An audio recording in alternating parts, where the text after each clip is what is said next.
ένα θέμα, όχι μόνο για τα όπλα. Γενικά τα πιστήρια που καταλήγουν, είτε είναι ναρκωτικά. Τον κύριο Χρονόπουλο, δεν ξέρω τι, τον κύριο Χρονόπουλο, είτε είναι άλλο. Όχι, ο κύριος Χρονόπουλος δεν έχει κατασχεθεί ακόμα. Δεν έχει κατασχεθεί. Να μας απαντήσει ο κύριος Χρονόπουλος. Πώς γίνεται, κύριε Χρονόπουλο, αυτό? Πώς μπορεί να βρεθεί? Έχει κατασχεθεί ένα πιστήριο και ξαφνικά βλέπουμε τώρα ότι βρίσκεται. Να δούμε αν το κατασχεμένο έχει αποδοθεί. Έτσι. Ναι. Μπορεί να έχουμε βρει μια έκθεση κατάσχεσης και να υπάρχει μια μεταγενέστερη έκθεση απόδοσης. Πού, στον ίδιο αυτό το παράνομο. Το τι είναι παράνομο, αυτό είναι άλλο θέμα. Το τι θα αποφασίσει ένα δικαστήριο που βάσει μια δικογραφία έχει κατασχεθεί ένα όπλο, αυτό είναι άλλο θέμα.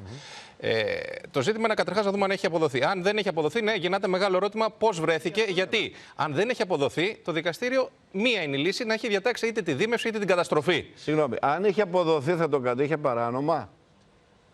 Αν είχε αποδοθεί σε άλλον. Ναι. Και βρέθηκε τώρα στην κατοχή ενός τρίτου. Ο άλλος που το παρέλαβε θα πρέπει οπωσδήποτε να έχει βγάλει κάποια άδεια. Δεν δίνει το δικαστήριο ένα όπλο σε έναν άνθρωπο ο οποίος δεν έχει άδεια οπλοφορίας. Λογικά. Ναι, μπορεί όταν κατασχέθηκε να μην υπήρχε άδεια στο όπλο αυτό. Δεν και μετά με κάποιο τρόπο να έβγαλε ή να τη βρήκε κάποια χαμένη και να μπορέσει να το πάρει πίσω. Να το πάρει πίσω. Αυτό το θέμα είναι πώς βρέθηκε τώρα στα χέρια τρίτου. Ένας ο οποίος έχει νόμιμα άδεια οπλοκατοχής δεν δίνει το όπλο του σε έναν έτσι πάρτο και κράτησέ το.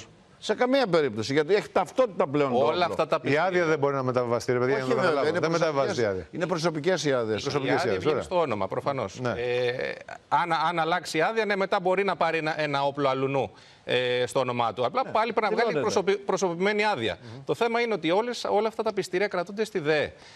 Φυλάσσονται σε ειδικό χώρο. Ή στα δικαστήρια. Στη ΔΕ και στα δικαστήρια. Ξέρετε πολύ καλύτερα. Εκεί στο υπόγειο του. Τα όπλα και τα. Το ξέρω, αλλά όπλα και πυρομαχικά τέτοια αντικείμενα δεν φυλάσσονται στη Λουγκάρο. Δεν ξέρω.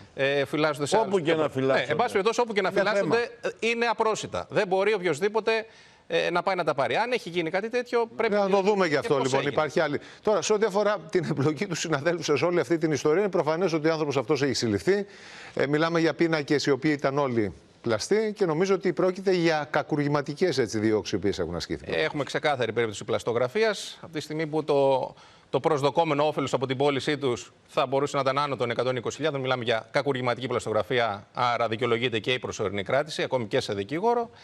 Πιθανόν να έχουμε παράβαση και του νόμου για διακίνηση απομιμητικών προϊόντων. Εκεί θα το δούμε. Για ποιο λόγο τα κατήχε. Προφανώς δεν νομίζω να τα κατήχε η προσωπική συλλογή όλα αυτά. Εν πάση περιπτώσει, έχουμε διάφορα δικήματα. Για να δούμε και το λογιστή. Πρέπει να ψάξουμε και το λογιστή, γιατί ο λογιστής είναι αυτός ο οποίος ξεσκέπασε όλο αυτό το κύκλωμα. Λοιπόν. Κάτι τέτοιο δεν είδαμε εδώ. Δεν ήταν 25 χρόνια. Αν δεχτούμε ότι είχε πρόβλημα τέτοιο ψυχικής φύσεως, 25 μέρες το είχε. Και αν δεν την πιάνανε, τι θα γινότανε.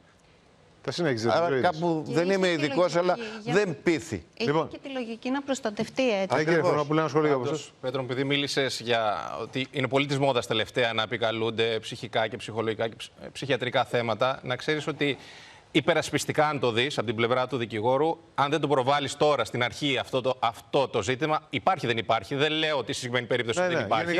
Μετά δεν μπορείς να το προβάλλεις. Δεν μπορεί να πεις ότι δεν είχα θέματα ή ξαφνικά μετά από ένα χρόνο στη δίκη να πεις «Α, ναι, ξέρετε, είχα και θέματα ψυχιατρικά και γι' αυτό διοικήθηκα εκεί». Άρα και να μην ισχύει τώρα το λες. Είναι μια νομική τακτική δηλαδή.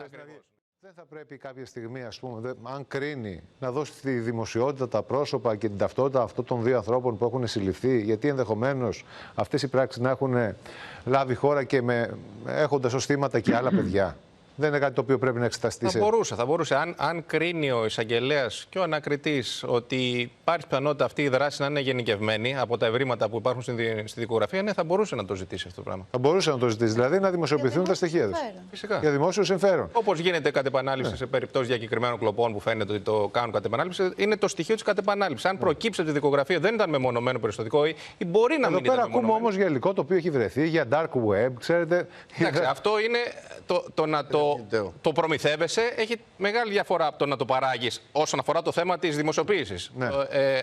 Το θέμα είναι αν είσαι παραγωγός. Αν το παράγεις, ναι. Εκεί πρέπει να βγουν τα πρόσωπα ώστε να δουν αν υπάρχουν και άλλα θύματα της παραγωγής αυτής των ατόμων. Αν είναι μόνο προμήθεια, εξίσου ποινικό αδίκημα ίσης απαξίας, αλλά εκεί δεν δικαιολογείται πιθανόν η δημοσιοποίηση των στοιχείων.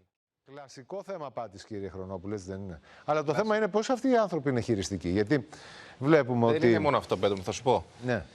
Από την εμπειρία μου που έχω δει πολλές περιπτώσεις απάτης, ο εξαπατηθής πολλές φορές πολύ πριν καταγγείλει στις αρχές την απάτη, το έχει καταλάβει, το έχει αντιληφθεί μέσα του ότι κάτι δεν πάει καλά.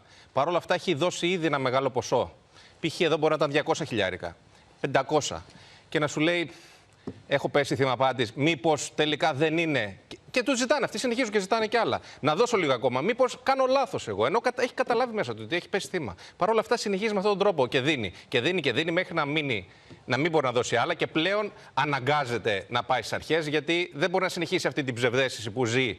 Ότι ίσως και να μην είμαι θύμα. Γιατί δεν μπορεί να το πιστέψει. Είναι και ψυχολογικό το θέμα. Δεν μπορεί να το πιστέψει. Είναι και εγωιστικό το θέμα. Ακριβώς. Είναι. Ότι έχει πέσει θύμα και έχει Πάντως δώσει να τα το λεφτά δεχτώ του. εγώ αυτό. Ότι εντάξει, ναι, μεν δίνει κάποια λεφτά στην αρχή, αλλά αυτές τις υπεράνθρωπες δυνατότητες και ικανότητες δεν τις απέκτησε ποτέ. Δηλαδή θέλω να πω ότι έδωσε τα λεφτά, αλλά δεν έγινε υπεράνθρωπος όπως του είχαν τάξει.